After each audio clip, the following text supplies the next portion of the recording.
Hi there, I'm Sara Jahnke, Director and Senior Scientist with the Center for Fire Rescue and EMS Health Research, and I'm going to do an overview of the data that we have collected on discrimination and harassment in the fire service and the impacts, both the mental and physical health impacts of that. Be presenting data from some of the qualitative work we've done and some of the quantitative work we've done. Now, I know that Dr. Hollerbach will talk a little bit about what she's seen in the data as it relates to injury and discrimination and harassment.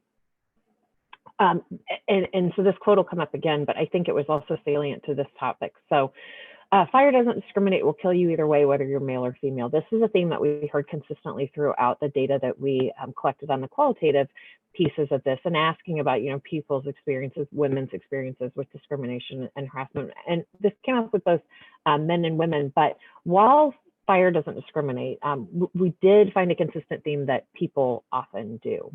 And so we know that there is a lot about the fire service that's really beneficial for health and wellness, and so much that is resilience building about the fire service. So I call it the kitchen table approach.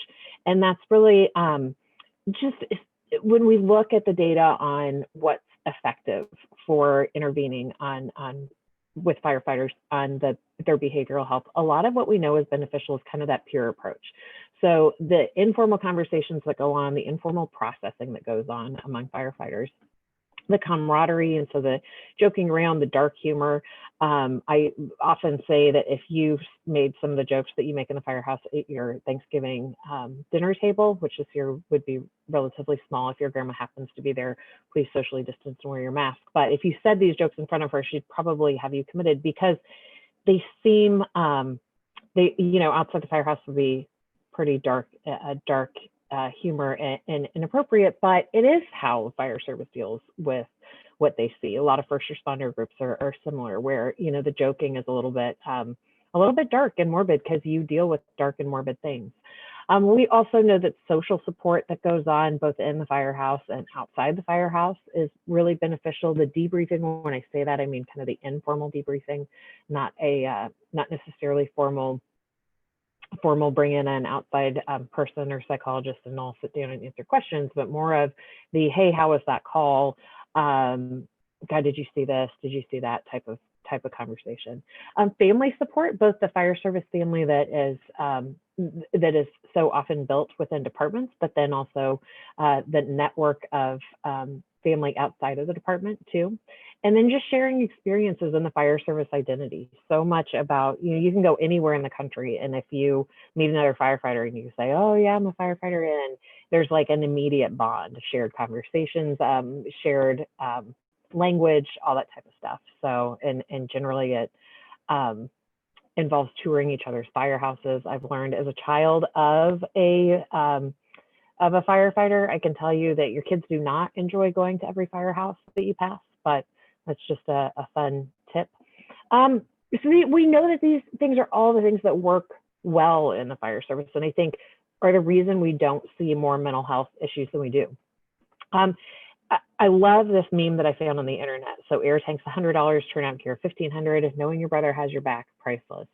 I didn't just put this on here on a topic on a day that we're talking about women's health to be ironic. This was what I found, and I think it actually kind of encompasses what the issue is in the fire service. So what works well are all these pieces. The problem is when that isn't what you have. And a lot of times what we're seeing with women in fire service in particular, and I think we'll see it with other groups and other people. I think there are other people who are discriminated and harassed or bullied in the firehouses sometimes. And I think we'll see similar impacts, but specific to women in the fire service, there are times that we don't see these, the benefit of these type of shared experiences and humor and kitchen table debriefing. So we asked some questions for women about what their experiences were on the job. We used the same questions that there were for a women in fire study that they did, where they did a survey. Now, we didn't use the same sampling techniques, so we couldn't do like a comparison between rates here, because that would be methodologically flawed.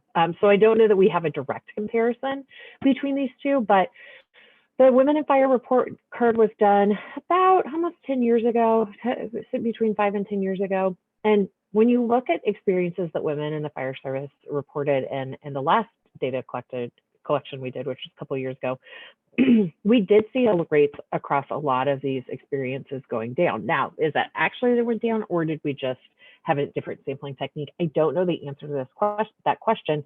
In some ways, when I first looked at this data, I felt like, oh, this is kind of promising. Like we see some improvements.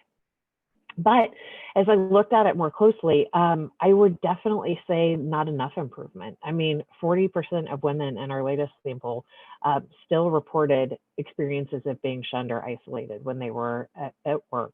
5% of women still reported assault on the job. So I think definitely a lot of room for improvement.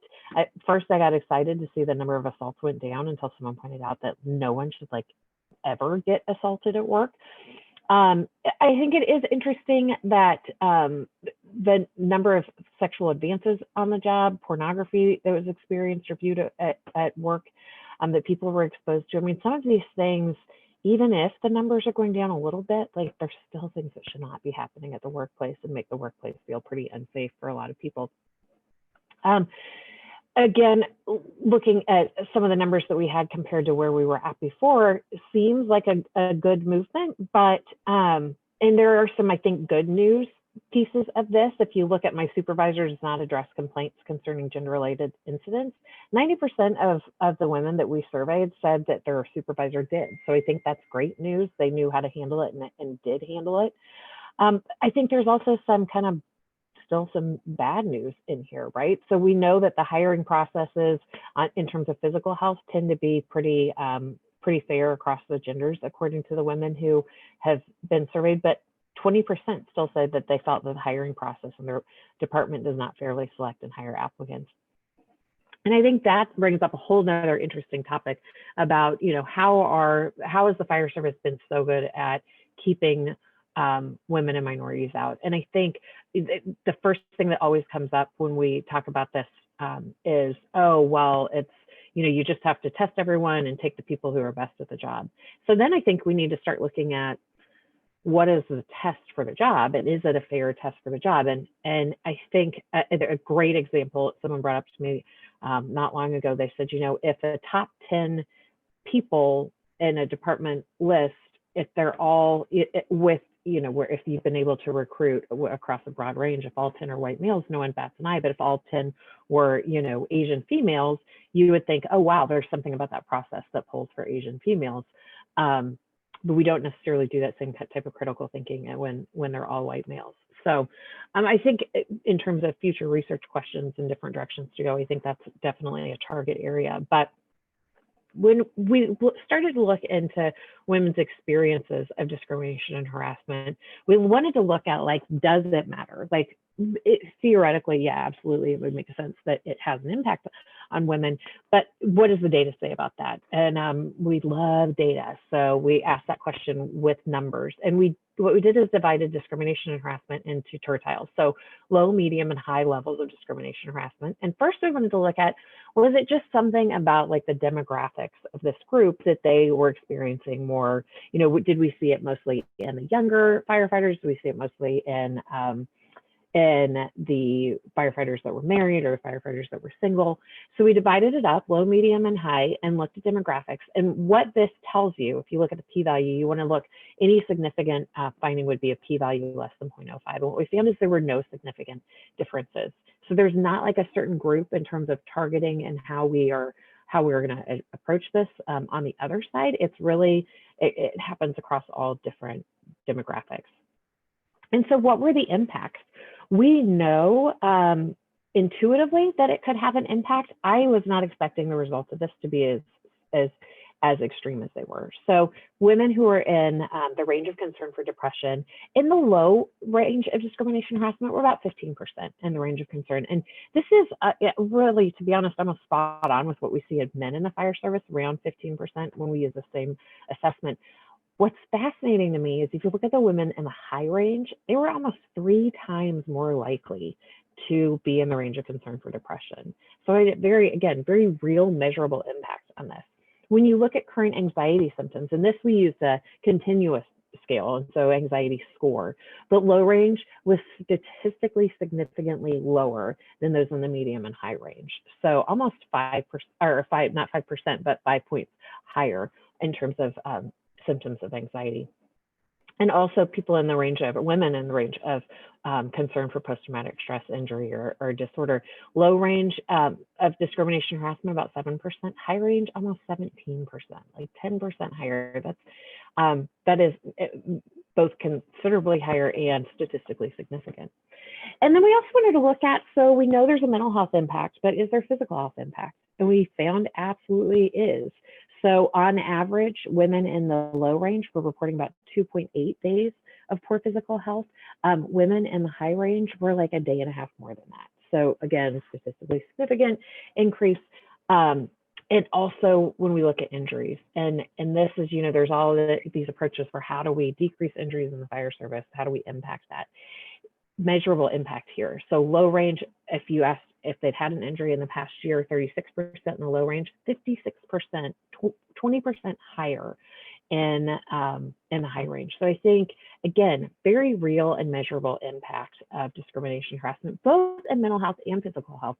The interesting thing about that is, again, the men are pretty much right on where we see for low range.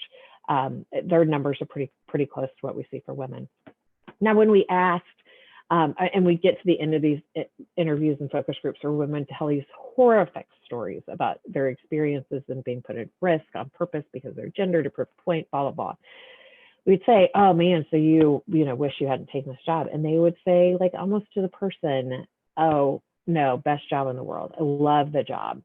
Don't love being treated poorly, but love the job. Now, they were less likely, especially in the high range of discrimination and harassment, to recommend, particularly often this conversation went around like daughters or sisters, but less likely to recommend the job to another woman, but still, like, they love the job. So I think the take-home message of this data is that if you're going to bring women into the fire service and into a department, you better be prepared to treat them well. Because if you bring them in and you treat them like shit, they're not going to do well. If you bring them in and you treat them like they're part of the crew and you offer all those types of kitchen table benefits to them that you offer to everyone else, they do no more, or they're no more or less screwed up than men in the fire service. That's what I've got. You're going to see this QR code a few more times. Feel free to scan it. If you want additional data or additional information about the research that we're doing or other groups are doing, we're trying to start to do a little better job in disseminating that. You can scan that with your phone, give us your email address. My email address is there if you have any questions. Thanks for listening.